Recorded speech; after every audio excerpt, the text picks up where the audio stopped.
And I'm gonna be high. Good on you, Donald. I'm the Rocket Man, yeah.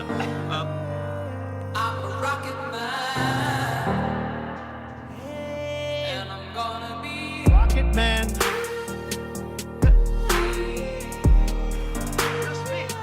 I'm a rocket man. I wanna go to the moon. Yeah. So tell me more about, like, when did you start Journey? So I launched the business officially November 27th, 23. And I knew that I was going to be launching the organization, just wasn't sure on date. I left Molo May of 23 to travel. I really, after the acquisition, I was like, man, this is really cool. Like, I felt good about what we had been able to accomplish. And I stayed on for 18 months after we were acquired, primarily because I wanted to see us do $1 billion in revenue. I don't know how many more times I'll say I had a chance to start a company that did $1 billion. We did 1.25 billion in 2022. It's pretty cool. So May of 23. I didn't know that. That's awesome. Yeah, it's pretty cool. So May of 23, I've got a great relationship with the ArcBest execs and the people who executed the deal. And, I had a conversation about what it would look like for me to go ahead and skedaddle and get out of there. And so I got all those things squared away. And then I traveled for the summer. But I'm super forthcoming. So I was like, look, I'm going to start a recruiting company. I'm just letting y'all know that. Like, that's what I'm going to do. I'm not going to sit on my hands. It's just like not really how I am. And the reason is I had a non-compete. So like I couldn't go start a brokerage. That wasn't going to be an option for a short duration of time. And I also said, hey, like as soon as my non-compete's over, I will be starting the consulting and training side. Like that's what I'm going to do. I knew what it was going to be. I wasn't 100% sure like how to roll out all the services, except for I had to wait until my non-compete to expire before I could do the other ones. But November 27th, and so I kind of did a dry run of managing the business while I was in Europe. So I spent the summer traveling Europe and was placing candidates, working with a few clients. And I was like, I don't know, man, if I can do this like while I'm in Europe for the summer, this might play. So This might work. yeah. I think that's crazy too. And a lot of people, and I actually have not had the privilege of having somebody on the show that had sold a business successfully and then started another one. So you're the first guest that has sold and come back and done something similar. Sweet. When you said non-compete, for like the benefit of the audience, it's not Sure. like a TQL non-compete. When you sell a business, you have to agree not to build a competing business for a certain amount of time. That's how it works in exits and acquisitions. So it's not like a bad type of non-compete. But you had that.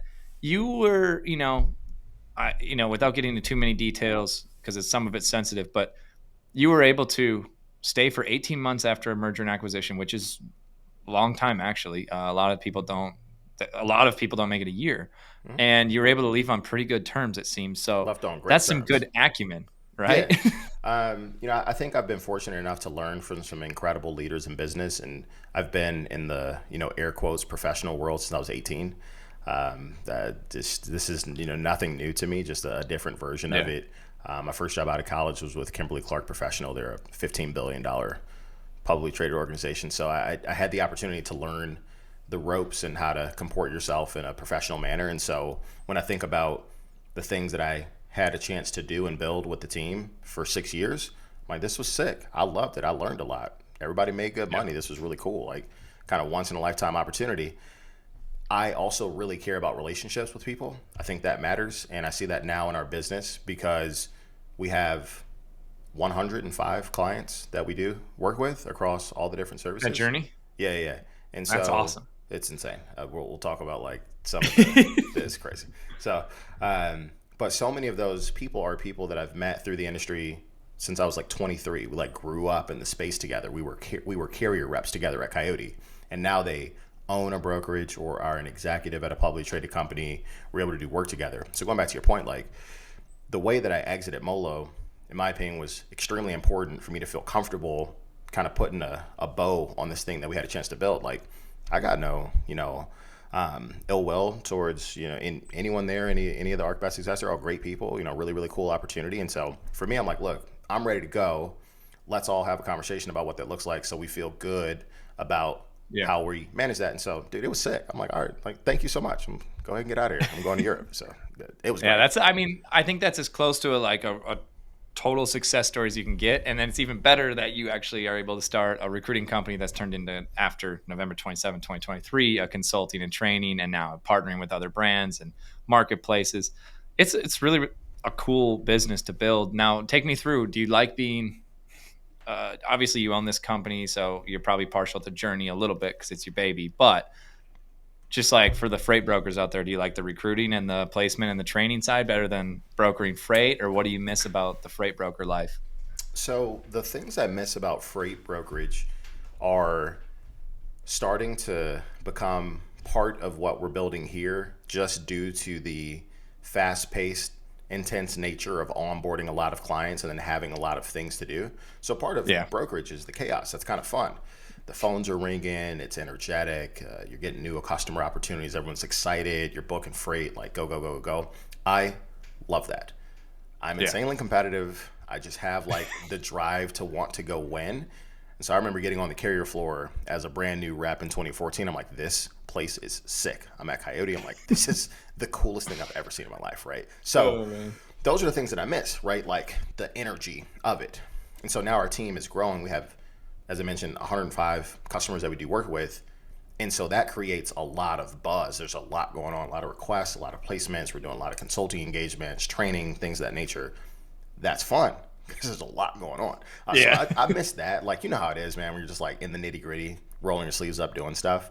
But I like more on this side, the ability to help multiple organizations. So we have 26 or so consulting engagements. And so those range everywhere from helping a brand new brokerage build their structure so they know how to go to market, all the way through working with publicly traded organizations to implement L&D strategies, right? So there's just a ton of different things.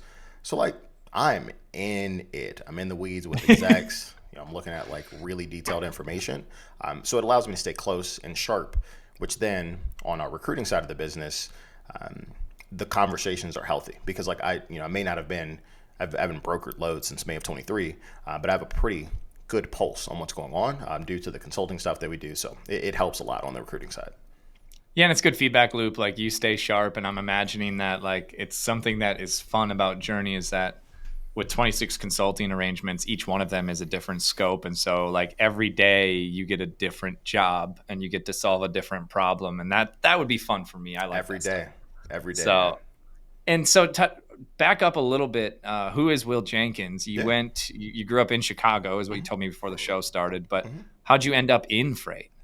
Yeah, so I grew up in Maywood. It is the west side of Chicago near Oak Park for anyone's familiar with Chicago suburbs. I played football in college. That's my helmet back there. No way. You don't look like you were a football. No, I never played ball. Yeah, so I played football at Illinois Wesleyan, and I've been in sales most of my life. I started at 18 selling Cutco kitchen cutlery, and I did that for 4 years in college, and that is what got me interested in sales and the entrepreneurial itch. I was like, this is really cool. I love selling things to people. Like, let's go do this. And so when I graduated college, I started at Kimberly-Clark Professional, which I mentioned a little bit earlier. I did B2B sales for them. And then when I left there, I had a couple buddies that were business development reps at Coyote.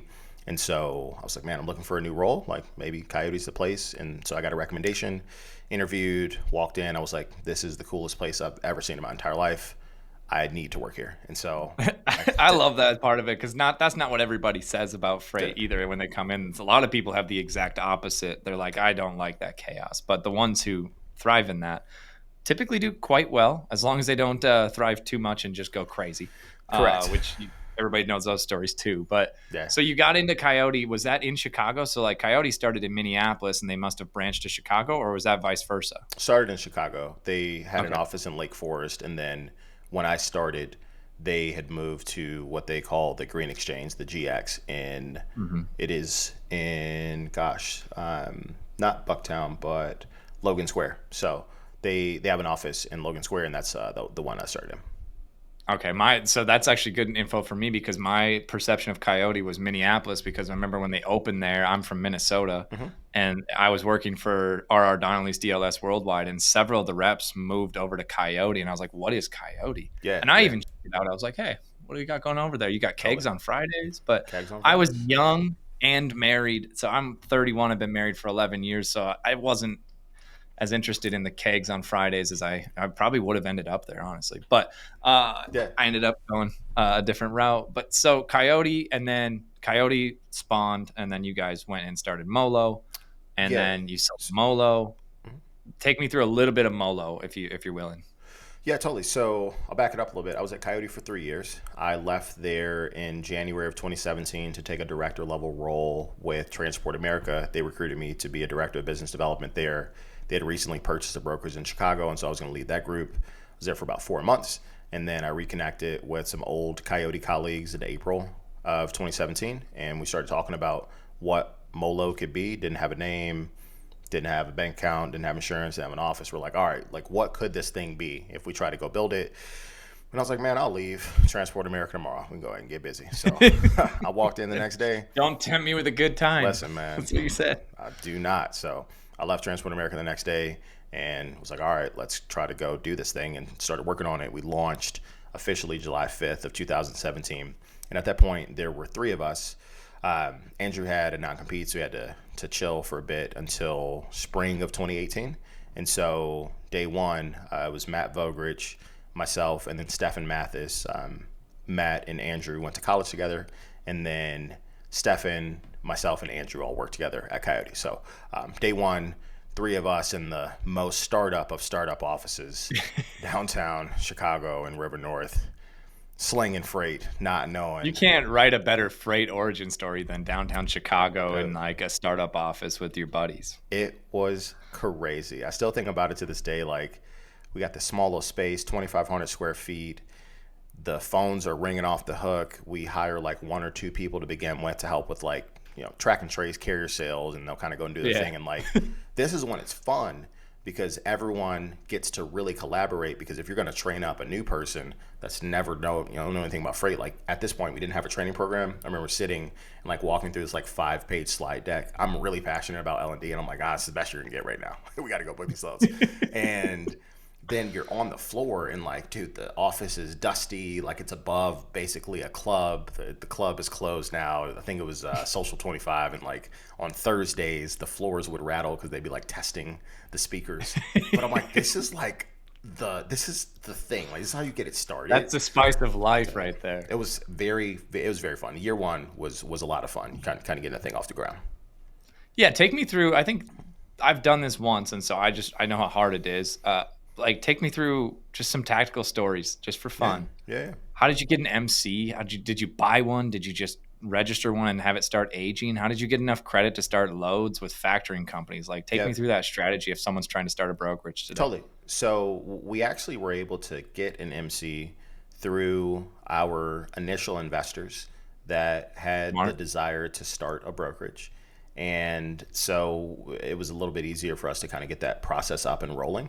And then from a credit perspective, like, we had to battle the same stuff that everyone does with the cold start, because there was not revenue running through that MC, so nobody was reporting. Even if it's aged, as far as like when you post a load, you still have like Triumph still has to be able to accept you, and they have to have an A or a B, and there's a lot that goes into that. Yeah. So those are things I think we all underestimated from a difficulty perspective, because we worked at Coyote, right? Everybody buys their invoices, right? Like, post a load, find a carrier, vet them, and cover it. Right. That's what we were thinking. And I remember the first day we're getting calls from carriers working on produce shipments out of Las Cruces, New Mexico. And we're like, hey, this is Will with Molo. And they're like, who's Molo? I'm like, you don't know Molo? Right. And they're like, dude, you don't have any credit. And they just wouldn't take the loads. And we're like, what do you mean you won't take the loads? They're like, you don't have credit. Bye. And I'm like, yikes. So you got to book every load like 3 You don't have times. bad credit. You just don't have credit. It's a problem in and of itself. Yes. Yeah. So that was interesting, man. Like, these are things that none of us thought about. You turn the lights on day one, you're like, wait a minute. Forgot about that part. And you're like, we'll do quick pay. And it's like, okay, so 3%. Oh, shoot. 3% of a truckload's a lot. That's $7,000, 3%. I don't have any profit left. Shoot. Correct. Yeah. It's like there's a lot of things that go into just starting cold. 100%, man. So yeah, those are the things somebody tells you about, but you figure it out through putting your hand on the stove. You realize it's hot. Yeah, you got to get a surety bond. Nobody thinks about that. I mean, even just registering with the USDOT and making sure that the MC's active, because it takes a while for that. Like, there's there's a bunch of different stuff. I'm gonna fast forward a little bit. So the end of your Molo time, you like take me through when you guys were like, hey, we're gonna sell this thing. Was that an exciting time, or was Yeah. it just chaos? Like, what was that like? I mean, so Selling a business. the day the deal closed, it was an incredible day. End of October, early November, 2021, and you just think to yourself, there's this.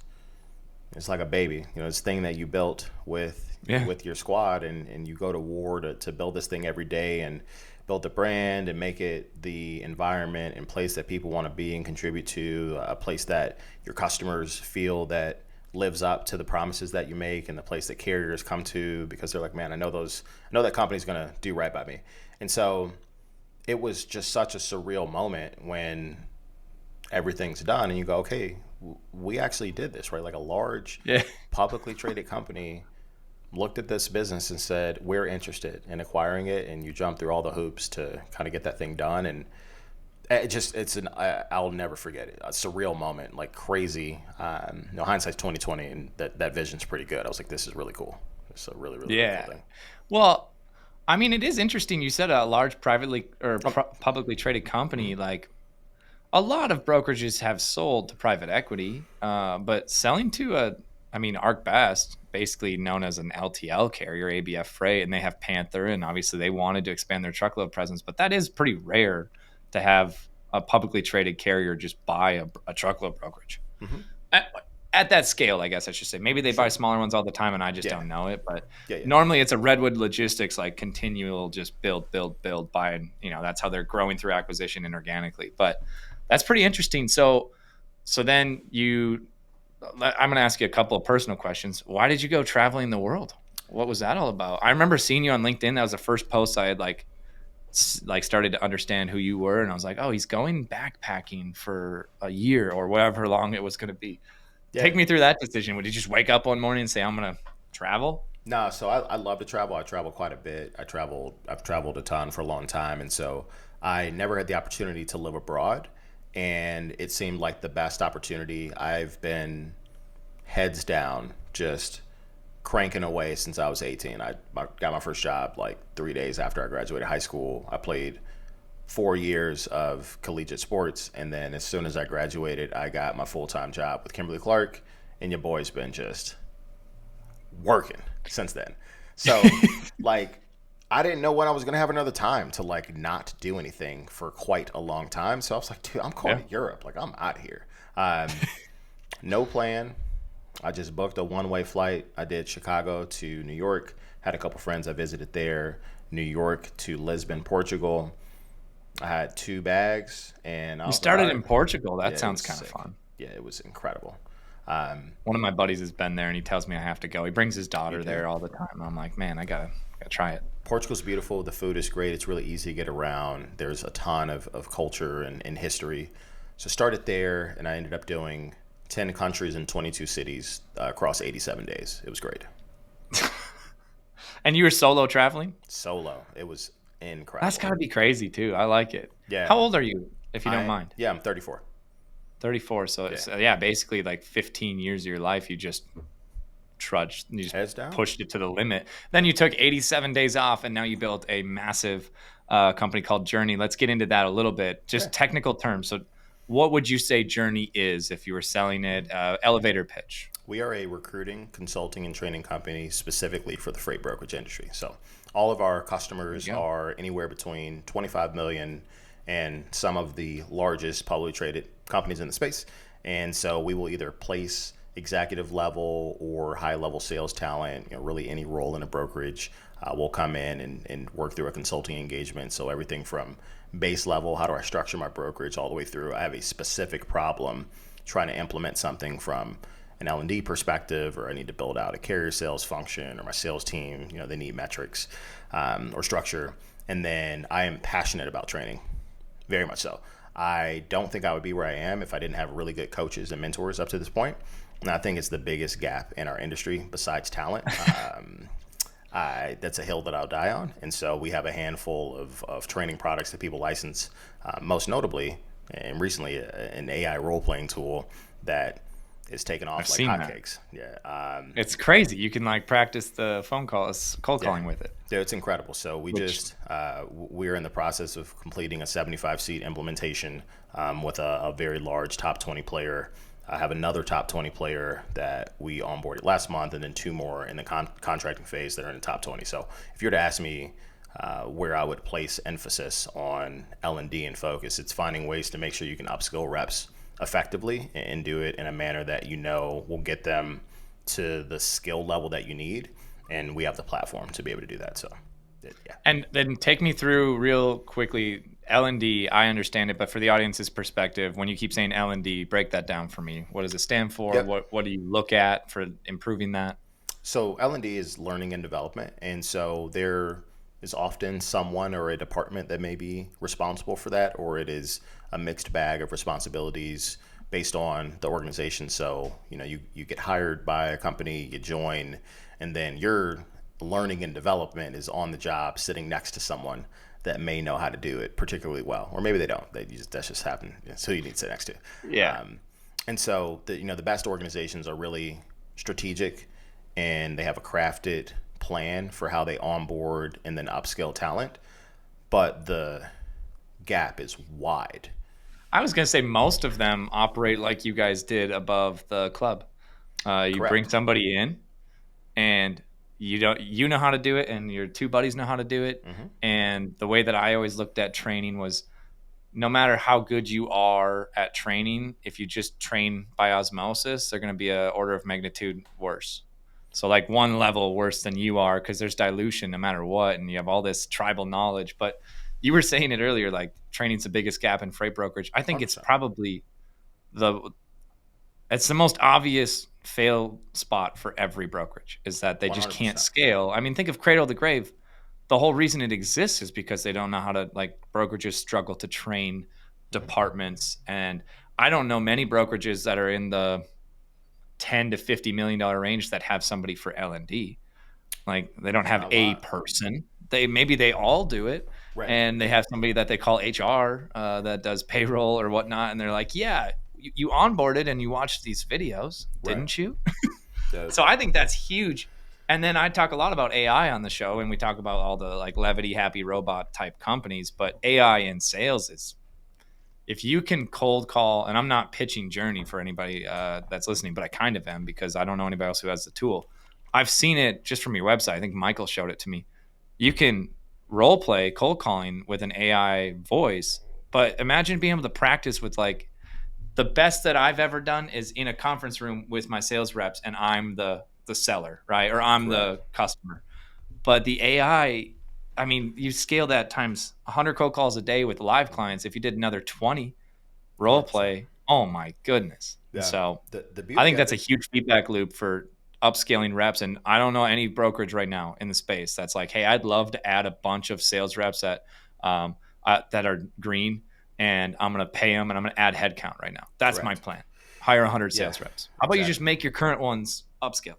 Yeah, dude, I agree with you. I think I am particularly passionate about it just because I've seen it done really well, and then I've seen it done not so well. And so, one of the things I think was a competitive advantage for our business was a very clear and structured onboarding and training program that we had from a very early time. So like the first 1 or 2 people, they got the crash course, but we started bringing on cohorts of 10 to 15 reps at Molo. And part of what I did the first 3 years of building that business was build out our onboarding and training for our first hires. And it didn't matter if you were a seasoned exec or if you were someone that was green and never been in freight, you're gonna get the same stuff, because we want to make sure that when you exit this room, you understand how we do the business. And so that quality control allowed me to understand better, okay, what can I expect by day 31, day 61, day 91 from a performance perspective? Dude, so like, no brokerages are doing that well. Like, there's nobody, well, there are some, and you can probably tell because they're the ones that are crushing it. But I think a lot of industries probably have an emphasis on that. And I think that most freight entrepreneurs are averse to it because they're like, oh, middle management and friction and, multiple, like, let's just go. Chaos. I like the chaos. Go. But I mean, I've learned through 5 years of doing it that that's literally L&D is probably the most important thing to us right now. It's huge. And we don't do enough of it, and we have to get better at it always. And if you don't pay attention to that problem, it just grows and it just scales. And then you end up, and I wanted to talk through this with you, you end up firing people that maybe actually were good. They just didn't get good training, or you hire people and they don't get promoted up because they're not in an environment where they could have actually learned what they needed to, but you're kind of just not even realizing how good some of your employees could be.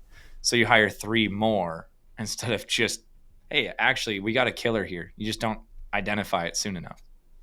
Totally agree. I think most organizations, for the most part, miss quite largely. They miss the mark on L&D. They simply don't have it, or it's just not, it's not important. And it's really tough. It's a tough industry. There's terms, there's technology. If you're not from the space, it takes a while to learn. So good luck if you just get tossed into the fire. And so it's something I'm super passionate about. I think having the tool that we have that trains reps to be able to call shippers, you can do a cold call, a warm call, a discovery call, you can do a QBR, work through all these things to really know how to present your pitch.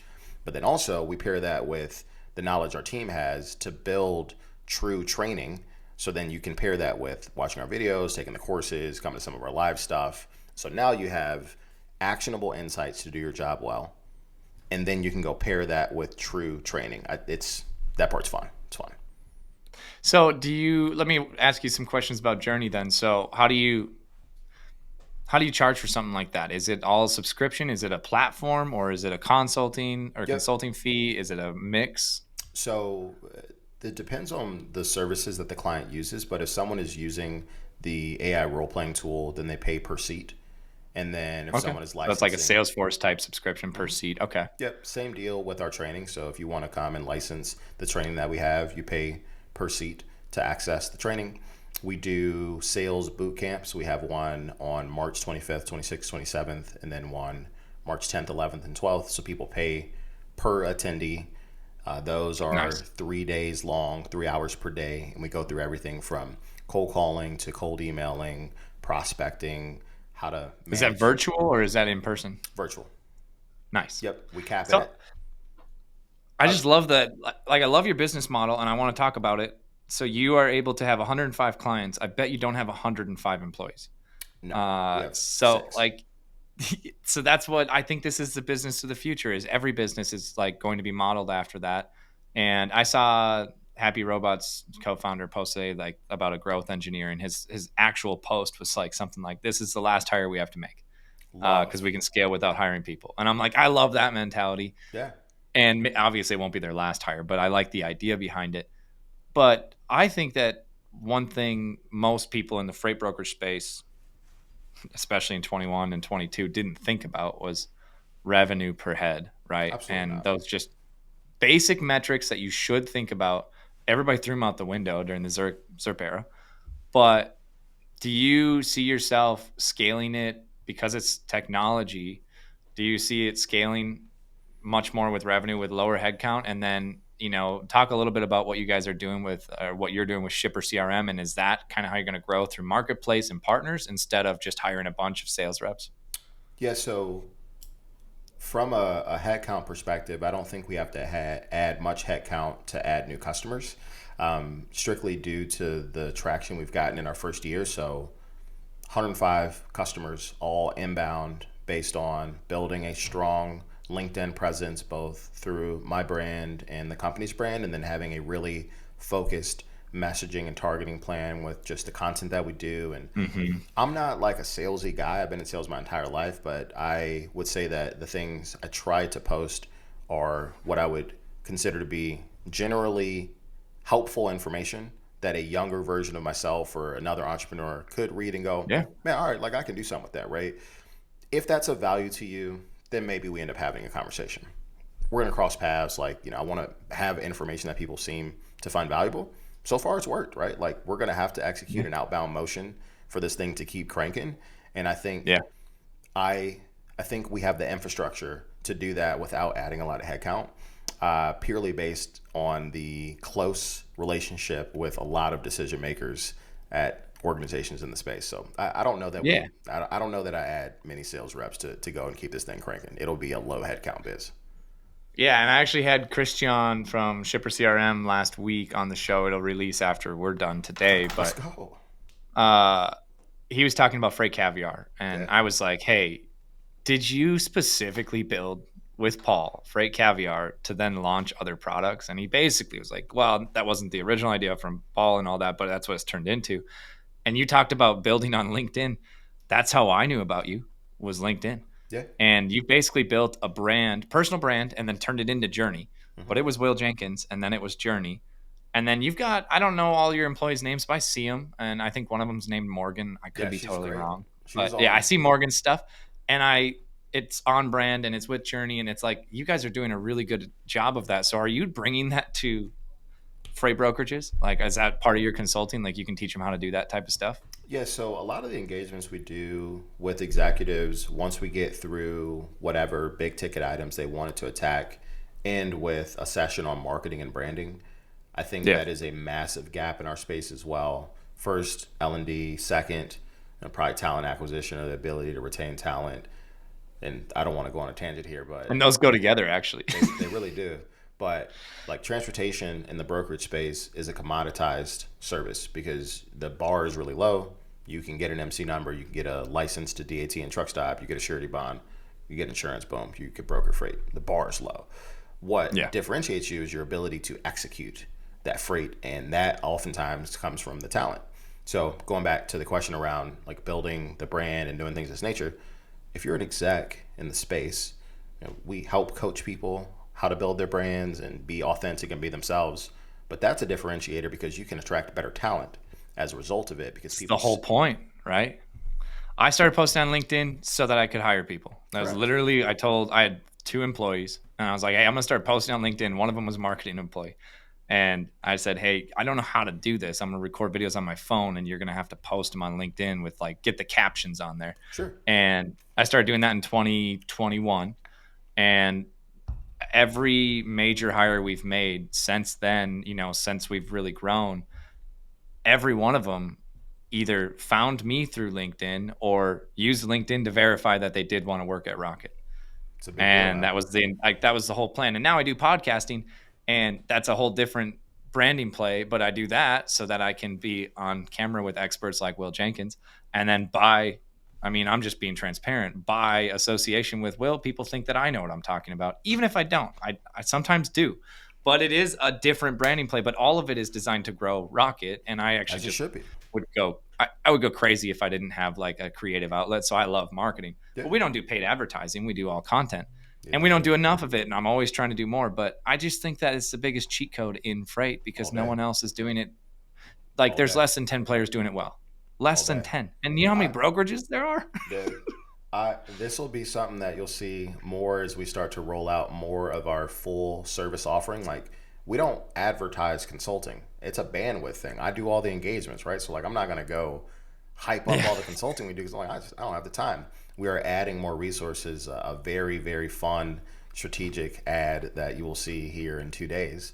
That Ooh, I think like will to see it. send 2 days from February 5th. All right. No, All right. I Might think- get out right before this is released. I Yeah, think yours man. is coming So, out next week. So. That'll be fun. But we do a lot of things that help people understand how to articulate their brand and their messaging.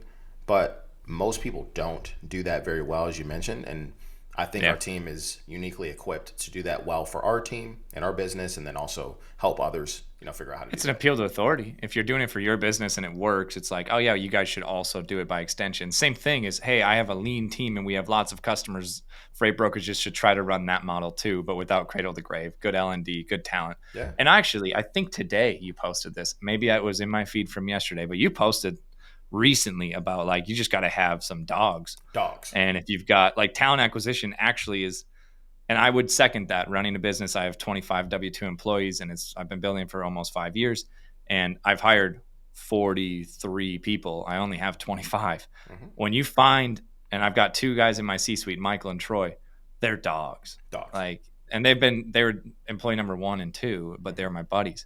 Correct. And it's kind of similar to what you had done, but they're just so much more productive than any other person I found because they can do everything and they do everything 10x.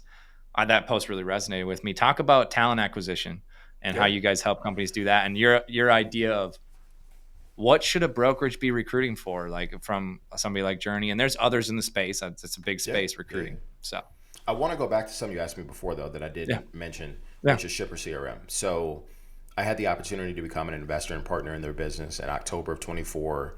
Super exciting. Like, love what they're building. I have a lot of respect for Paul and Christian. And that product is incredible.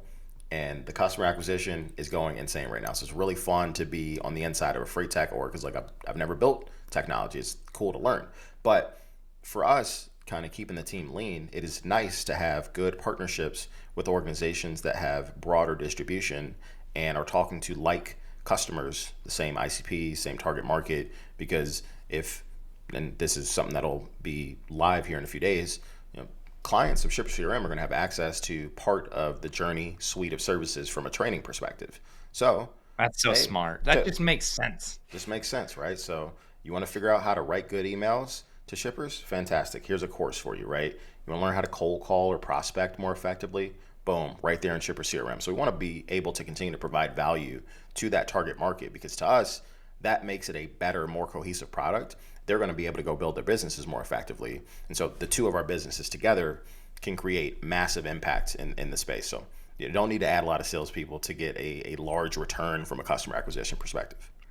I've seen some of the same strategy, and I think that that's probably what will happen in the space. And, every cycle there's consolidation, and in freight there will be probably more consolidation. But I've seen NFI and Transfix, and then Freightvana and Loadsmith, Mm-hmm. and those two merger acquisitions, right? And they're for different reasons completely, actually. But Freightvana tech-based, Transfix tech-based, so there's a similarity there.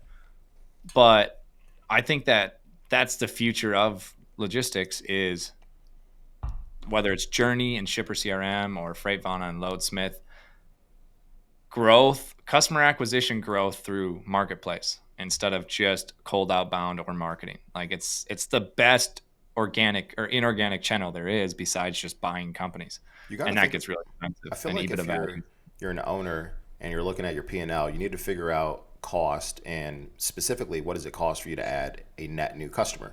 And Yeah. I've been in sales my entire life. You want to penetrate a market, you add a bunch of salespeople, your costs accelerate. Ideally, they produce more revenue, more net revenue to offset the costs, and fantastic, thumbs up. It don't always work that way. Like, some people don't work out. Like, you don't make money on it, right? If you can find ways to be complementary, it's almost always easier to close a recommendation or referral. It's almost always faster. They have a little bit of trust already because Gabe said, have a conversation with this dude, Will. Okay, there's already a little bit of trust. That's the best currency there is. Yeah. Like, we're ready to rock. So most organizations should be trying to find a way to be in the same room with their ICP next to someone that they already buy with, because the cost to add that customer goes nearly to zero. Yep. That's just, it makes a lot of sense. Yeah, and I think that there's not a lot of, you'd have to be creative in freight and in TMS or in LTL or in, truckload brokerage. You can't just partner with like your direct competitor and be like, hey, let's just sell together. Yeah. And then I also think people tactically make mistakes, especially when they have a lot of funding. They like go after like a NetSuite integration. And it's like, okay, cool. A lot of businesses use NetSuite. If you're in there, then you'll get referrals. I just don't think that ever plays well. No. But I do think freight marketplaces, and I don't know all of them, but there's a lot of opportunity for consolidation between like final mile and LTL, or white glove delivery with truckload middle mile. There's a lot of companies that could connect, and freight tech has been so siloed. You'd had your leading tech providers, the TMSs, open to everything, and then the leading 3PLs closed off to everything. Correct. And they all own their own tech stack, and they're like, no, we'll integrate into shippers, and that is it. So, Emerge had a really interesting play for a while, and that was cool while it lasted there. And obviously they still have a big business, but maybe not as they didn't penetrate as much marketplace as I thought they might. Yeah. But take me through what you're going to do with specifically training sales reps. Like, what's your methodology? Let's get real tactical. What's your methodology for training a freight sales rep better than the brokerage that's already doing it? What are you just going to, is it custom each time? Like, hey, what are you doing now? And then I'll help you improve on it. Or do you have like a plan? You say, let me implement this bad boy. Yep. So I have a hot take here, which I'm going to share. All right. So my hot take is that most sales methodologies that come from books do not translate well to freight sales. I'm not saying they don't work. I'm just saying that they don't necessarily translate well to the way that buyers in our space transact. Very different, unique buying scenario. And the reason I say that is if you're selling software, for example, the person you're selling to may or may not have heard of your solution and may or may not have an imminent need for it. In freight, everyone that you sell to has an imminent need for your services. They just don't want yours. It's pretty simple. Ever. They just, First take, they never want yours. they just don't want them. They're already moving truckload, LTL, reefer, open deck, somebody. They just don't want to talk to you. That's such a different buying and selling scenario than selling to someone a new software service that they've never heard of or migrating them from one tool to another. Because in freight, I mean, some people might not agree with me, but like, it's not really if, it's when. If you're good at your job and you stay around long enough and you're professionally persistent, you're going to get an opportunity. Just don't be annoying and spammy and provide something of value to the customer so that when whatever big box brokerage or small brokerage drops the ball, you're relevant and you're there. It's not if, it's when. It's like a revolving door. Just what it is. That's why I think everybody says, or everybody at Rocket, we always say it's stay in front of them until the timing is right, because eventually it will be, no matter what. 100%. Long enough time domain, they will give you a shot. But I want to go back to something that you asked, though. Yeah. So methodology-wise, right? Like, we do have a methodology that we train reps on, and that is primarily based on the function of the role. So we don't have these, like, crazy sales buzzwordy things to say, first take them through this, and then when you go from there, cross this. No, it's not how it works, right? You need to understand, fundamentally, how to prospect, right? And I think one of the questions you asked was like, how do you do this better than other brokerages? Well, they don't do it. So the bar is 0. So if we just do it, it's better, because they don't at all. So yeah, like, how Google do you? Map. Yeah, you can't. It's hard to grow up from nothing. Like, I don't take that much. You got to do something. So how do you prospect, right? Most organizations fail from a sales and go-to-market perspective because they don't know who a good customer is. So before we even train a sales rep or work with an organization, we do discovery on the pain. Why do you need us? Yeah. Who do you sell to? Who buys from you? Oh, we don't really know. Okay, what's your value proposition? Sell me. I'm a full truckload dry van customer with 100 loads coming inbound, outbound from these locations, and you get me on the phone. Why should I buy from you? Most of the time, I have access to over 40,000 trucks. Correct. That's what they say. We're the best at this. Our service is that. I'm like, cool, useless. Like, that's not unique. Everybody's saying that, right? So the first is to assess the problem. Like, what is the problem? Why are we even in the room? And then how do you go to market? Cool. Ignore all these other companies. These are the 3 styles of companies or businesses or commodities or verticals that you're the best at. So Rocket does LTL, and from my understanding, managed services of that. It's very comprehensive. Yeah, and for e-commerce brands and Yeah, retailers. That's what y'all do. We don't care about everything else.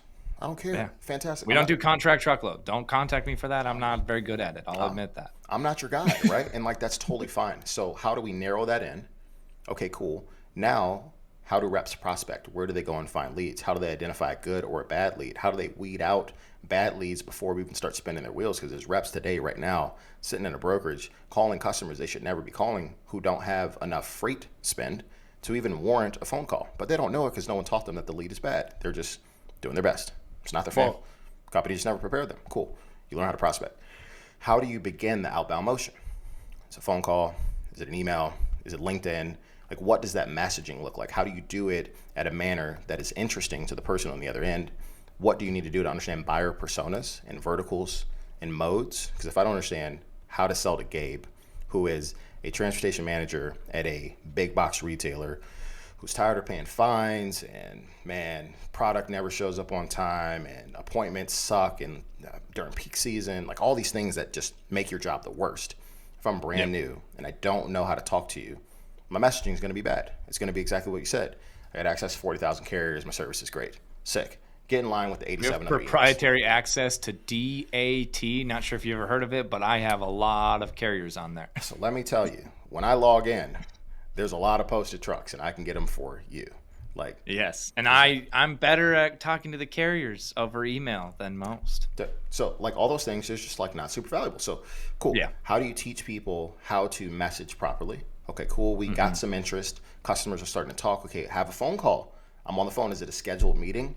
What does that look like? How do you do proper discovery, right? So we've got a methodology that is purely based on the function of doing the role specifically to freight. Because if you don't know how to do that across those steps, you're never going to get things across the finish line. But if I were to like boil it down to like big ticket items, who do we sell to? How do I identify who's a good or a bad customer? How do I message them to make them interested? And then how do I move that opportunity forward? Whether it's a shorter sales cycle or a longer sales cycle, there's different, checks in the road to get there. Man, if you're listening to this, guys, just copy that. Will just gave it all away for free right there because this is Will Jenkins, and he's building a business out in public, out loud. Not afraid to. You didn't gatekeep any value there. I appreciate that. Dude, here's the thing, man. I want people to win, right? If you can go and do that stuff on your own, like, please, by all means, rip it up. Go put in like simple processes that allow you to grow your business. A lot of the things in general that people do that are successful aren't complicated. They are just consistent. They consistently do the things that aren't complicated. Most people are like, give me the golden ticket to do it right, and they do it for a day. All right, cool. Yeah. It's not difficult tasks. It's just difficult to do them repeatedly for 180 days or 365 days or for 4 years. 100%. And nobody ever waits that long to see how it was going to work. But going back to, recruiting talent, and then like, let's say you bring in a seller, you talked about a little bit earlier in the episode, you talked about adding sellers, and then, you expand, and then hopefully they pay off.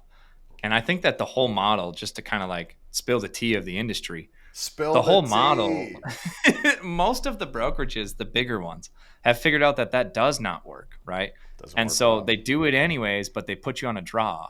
Oh, yeah. And you can't actually make any commissions until you've built up out of your draw, and then you ramp up and you go through their training. They send you to Dallas or wherever for your training. You come back and they got you on a low W-2. Maybe they even put you on like a Python or a boa constrictor. So like it's a big W-2, and then suddenly it goes to commission only after a year. They've gamed that completely because they know they don't get an ROI on sales reps unless they don't give them any money to start or they take away their base later. I just feel like if more mid-market brokerages, and I want to talk a little bit about mid-market and how to go to market there for brands that are 10 to 50 million brokerages, right? And you talked a little bit about who you're selling to, ICP, ideal customer profile. Mm-hmm. I think too many brokerages, and this is maybe you're going to have to push back on me, lean on a recruiter, pay them a fee, and bring in a big gun who has a book that's not transferable anyways, because you can almost always count on it not transferring because of non-solicit, non-compete, or the customer said they would come and they didn't. Right. So you got to make a decision on like, do I want this talent? And then they don't have any good training for that person anyways. And they put them on a bad comp plan. And after a year, they're like, that didn't work. And the whole time it's because they were going after Fortune 500, Anheuser-Busch, and only Anheuser-Busch. Mm-hmm. And they just don't have an actual strategy of which customers to go after. So how often do you think that happens? And what's your take on people recruiting people and then they churn? Because I see people who use recruiting firms, not Journey, because I don't know any of your clients, but I've seen people go from one job to the next, and I know they're using a recruiter and they just are churning, but I don't think people often think it's that employee. And I actually look at it the exact opposite. I'm like, oh, wherever they're landing actually has no way to help them succeed, and this person's probably talented at sales, and that's it. Yeah, they just they're a loaded gun. They just don't let them shoot. Totally. I think most organizations aren't sure about what type of talent they want, similar to they're not sure about the type of customers that they want. So it's very ambiguous. And so one of the things that we do specifically from a customer onboarding perspective with recruiting customers is we have a very stringent onboarding process, and there are quite a lot of organizations that have not gotten through the onboarding process. And so as a result, current state, they're not a fit for us to work with. And it doesn't mean that they're a bad company or that, they couldn't be a fit at some point, but for us to go to market as a brand, so myself as a person, Journey as a brand, Morgan McDermott is a full-time recruiter here, Nikki Baton, they're putting their neck out there. who they are, saying these companies are good companies to work with. So if those companies don't get through the filters of us internally to say, actually, that's a cool company, you got your stuff together, we like what you got going on, we can go find you good people, it's not really valuable for us to go and recruit for them because they don't really know what they want. So oftentimes we ingest opportunities, and so we have a super detailed onboarding document. If you're not willing to fill it out, we're not willing to work with you. Pretty simple. That's just it. If you're not going to tell me everything, It's the opposite of a freight brokerage. It's like, oh, you move freight and you have a pulse. All right, you're a good fit for us. So I think it's really cool to see the other side of that. You've got an actual, like, you're filtering out the 100%, whatever you want to call it. To your point, most of the time, this is the core problem is that people want things fast instead of doing it right and taking their time. So they want to go get the big ticket seller that has a book and costs a lot of money because their perception is that that person will come here, they'll do the same thing they did previously and bring over that 100, 200, 300,000 gross margin book of business, and they're going to do, and it never happens, right? And then they pay that person over I'm 6 0 figures. for 3 on that, so I can attest. I've made 3 hires for that reason, and it has never worked. Never works. And so, hey, they pay that person north of 6 figures very well, and then they typically front load commissions. We'll pay you XYZ crazy commissions because I got to do that to entice you to come here, and it never works. And the reason is, oftentimes, what we consider to be SMB brokerages are between 0 and 75 million. Like these are the smaller shops that are building up their brands. You don't really have the infrastructure to execute the freight that person has the capacity to go get anyway. So you couldn't manage Anheuser-Busch if I won the bid because you don't have enough carrier reps. You got 2 carrier reps and Johnny in tracking. Bro, what do you want to do with this 100 load per day award? You wouldn't know what to do with it. It just wouldn't even work. if you didn't. I think just tactically, and I've seen this happen to Rocket like 2 years ago. We got a bid from Anheuser-Busch, and I got excited, and a couple of my coworkers I was working with at the time were like, "This is it." And I was like, "I don't even know how to bid this. This is not the business we can go after. I don't know how to do it." They want fuel separate. They want this. And I'm like, there's like a million lanes. How do I start? And I was an LTL guy, and I made the mistake of trying to do both, which LTL and truckload are not the same thing, guys. You can't just say, hey, I can run an LTL brokerage and TMS company. I could add a truckload contract rate brokerage with big brands. So that doesn't work. But you get the 100 loads, and then even if we got an award, you can't have 2 carrier sales reps. So go on from there. I kind of cut you off, but you'd have to be able to, the talent who's coming over, if you're trying to transfer their book, you were saying that company still has to be able to handle that type of business. Yeah. And it might not be their ICP. Yeah. So fundamentally, you need to be able to manage the business well that this person can go and get. But also, let's just call it what it is, right? Most of the SMB brokerages that are between $0 and $75 million don't have cash flush balance sheets that can just take a bunch of hits month after month for this multi-6-figure fixed cost seller. So you pay them $150, $175, whatever y'all decide. 3 months in, you're looking at 12 or 15 grand leave your bank account every month while your business account while you're waiting for that business to show up. And there are almost 0 reps unless they're in an agency model today and they have like captive relationships. It's really easy for them to go and do their thing. There are 0 reps right now that are in a common day 1 deliver 15K in gross margin, or day 30 put up 20. It doesn't happen. So it's unrealistic to think that that's the case. And so if you don't understand the runway you have to pay for said seller, you should not hire them. If the question is, at what point is this no longer viable for us as an organization? If you haven't answered that, you can't even set a salary range, because at some point you're going to go, okay, until you return gross margin, I am not making any money on you. How long am I willing to do that? If you're going to go get somebody that costs $125, $150, or $170, the answer is 4 months, please don't hire them. Yeah. Even if the answer is a year and you expect an ROI, it's like, well, you might have the customers now, but now you have to make them profitable. So there's a whole nother variable. Like to get that business, you might have had to have some losses on the truckload lanes to get the business. And you're hoping that the next bid you can go in and actually, prove the relationship and make some money. Correct. This 2 years if you're doing contract truckload. Now, if you're doing LTL, and you actually mentioned agency model, like agents can move around pretty easily because it's literally like plug in somewhere else. It's the same view. You had the relationship. But truckload asset based or brokerage based, if you're moving like that, it's very difficult to just say, hey, especially when every customer, we all do this in the sales world. we're not onboarding any new carriers. And then they Okay. like have this relationship. It's like, yeah, I want to work with you, Joe.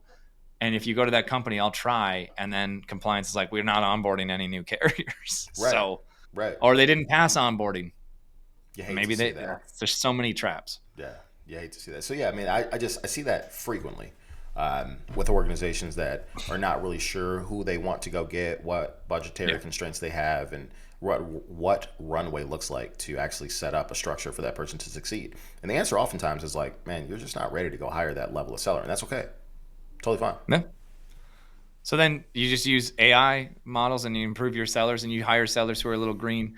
And so, I mean, I'm not saying that Rocket has it all figured out, but what I have figured out is that I've hired people from tech sales backgrounds because they are accustomed to a different type of comp, and I put them into freight and they already know how to sell. And then I just teach them freight. And that's worked really well for me. The last 2 hires have been from PandaDoc.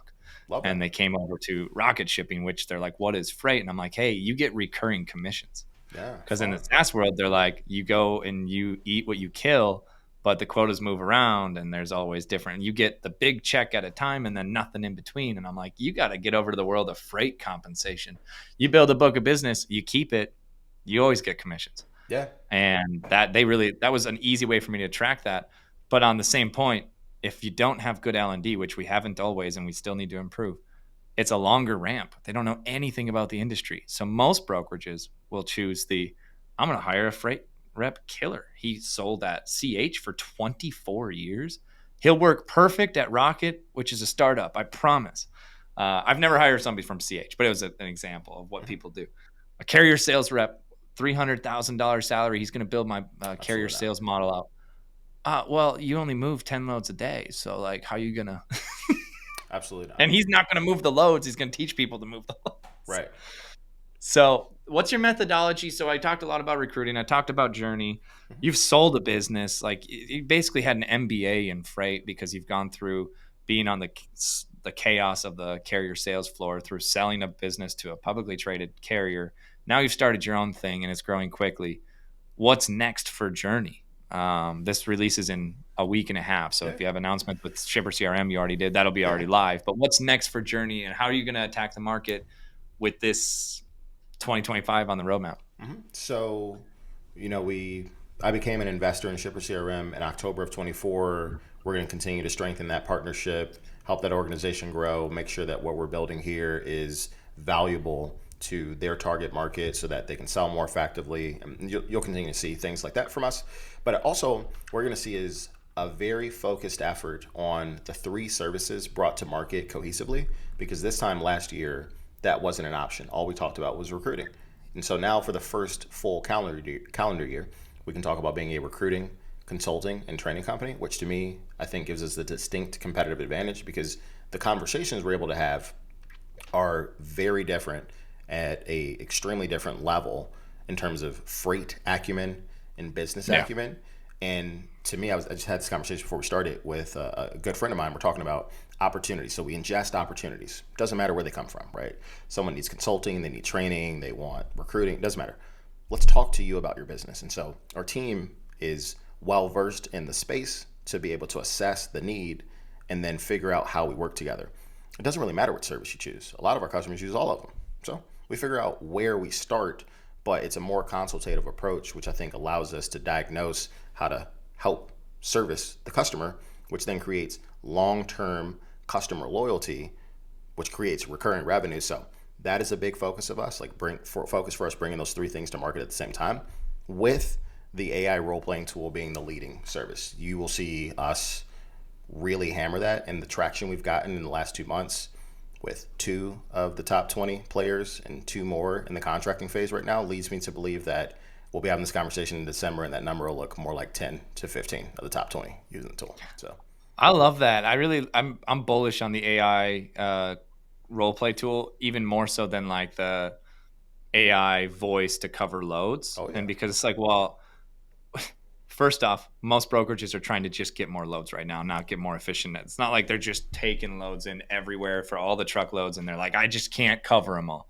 Most people would do much better to try to go get more customers and cover more lanes, and then maybe scale the back end operation. So I'm more bullish on that side of it. But take me through tactically a little bit, and then I'll try to wrap us up here.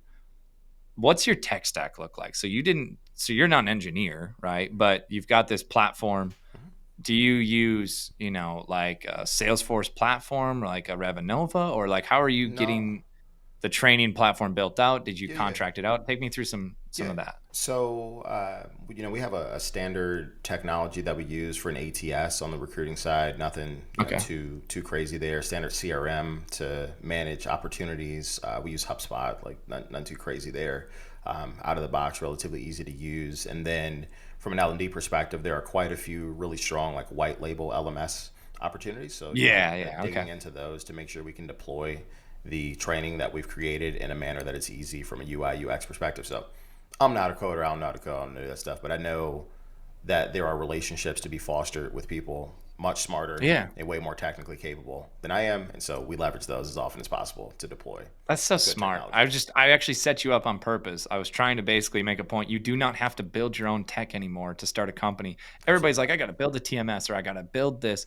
Stop building tech. AI's here. Stop building tech. Just connect to the best tools, and the best tools will just get better, and they'll get cheaper and cheaper and cheaper because it'll scale. There'll be competition. But another question inside of that tech stack, how do you train the AI? Like, how did you figure out how to do that? The AI role playing? Is it ChatGPT, and then you're training it?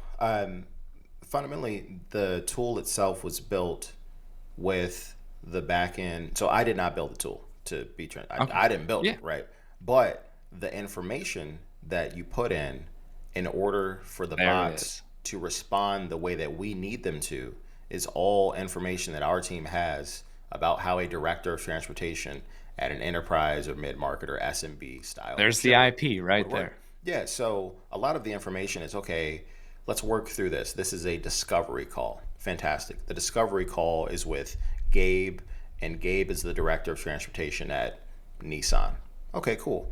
What are the objections he's going to have from his vantage point as I sell to him as a new entrant in his ecosystem?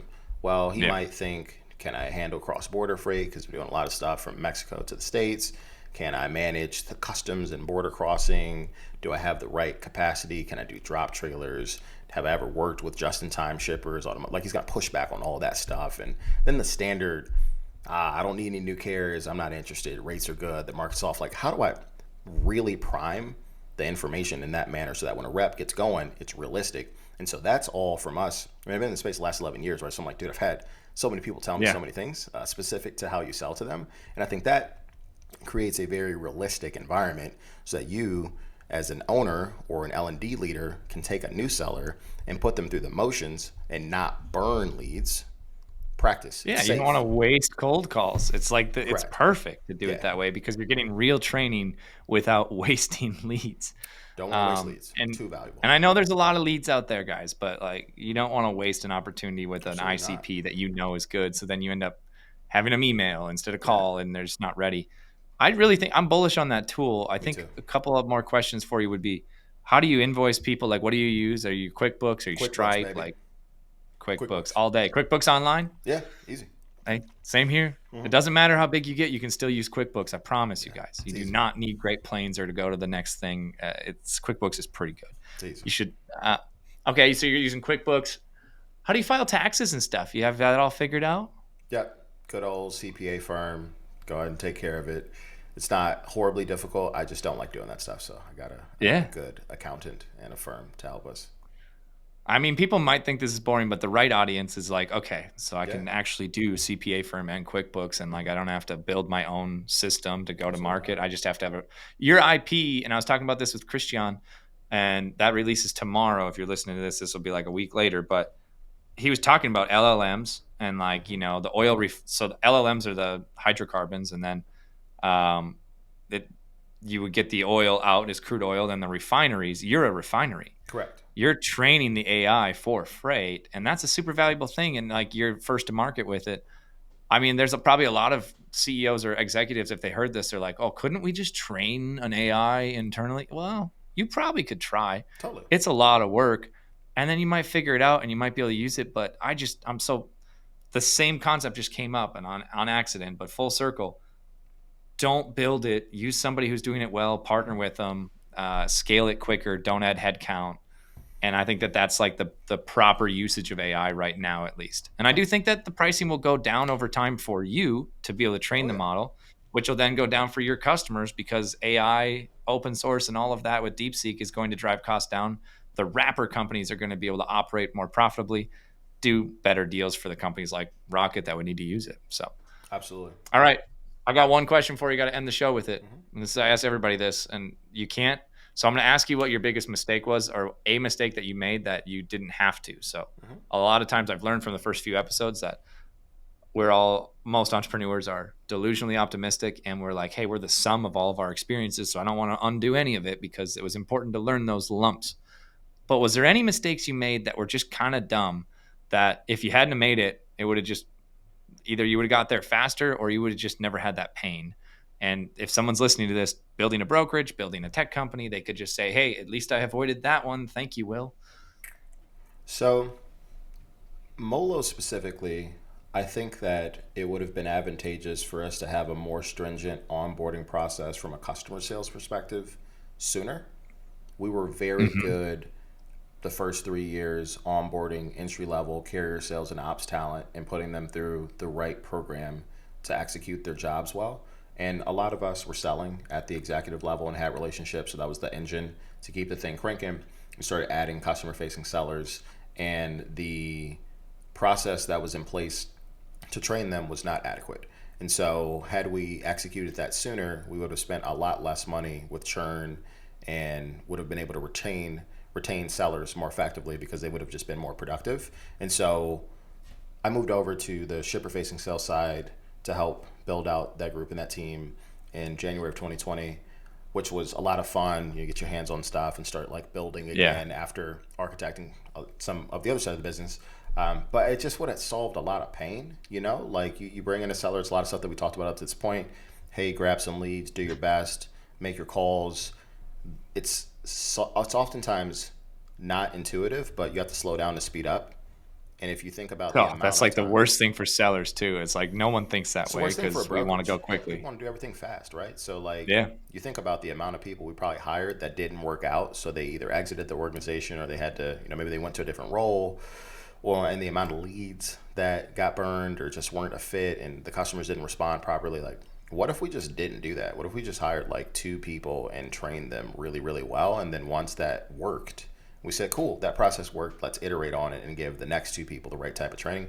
Probably wouldn't have gotten where we want to be faster. That was not very effective, but you live, you learn. It still worked out well, right? Like it's not an overarching concern that like crushed the business, right? But you look back and go, man, could we have retained a large group of sellers longer and had them be more effective? Absolutely. Yeah, and that would have saved you a lot of late nights having to talk with probably your 3 business partners. Like, what are we going to do, guys? Why can't they sell? Or why aren't we hitting numbers? And it's a lot of stress that's added to the executives. Almost their fault, but they didn't know it, right? And so now you can apply that at Journey and you can take that lesson. And now anybody who's listening, who's building a company or building a book of business in freight, a lot of people are agents or, solo cradle to grave, and they're building a book of business and they're building a job, but it's a business and they can use the same principles. So if they're trying to build their pod or if they're trying to build a $1 billion freight brokerage like Will did, then they can kind of use that principle. I appreciate the advice. Thanks for tuning in to another episode of Let's Talk Logistics. Will, where does everybody find you? LinkedIn, or is there a better way? No, LinkedIn's where it's at. Will Jenkins, my handle, or I think the tag is like at Will Jenkins WCJ. And my email is will@journeydelivers.com. We are also very active on our company pages that are all at Journey Delivers. And shoot me an email, shoot me a message on LinkedIn. But I appreciate you having me on, Gabe. Thank you very much. All right. Thank you. Have a good one. Yep. Take care.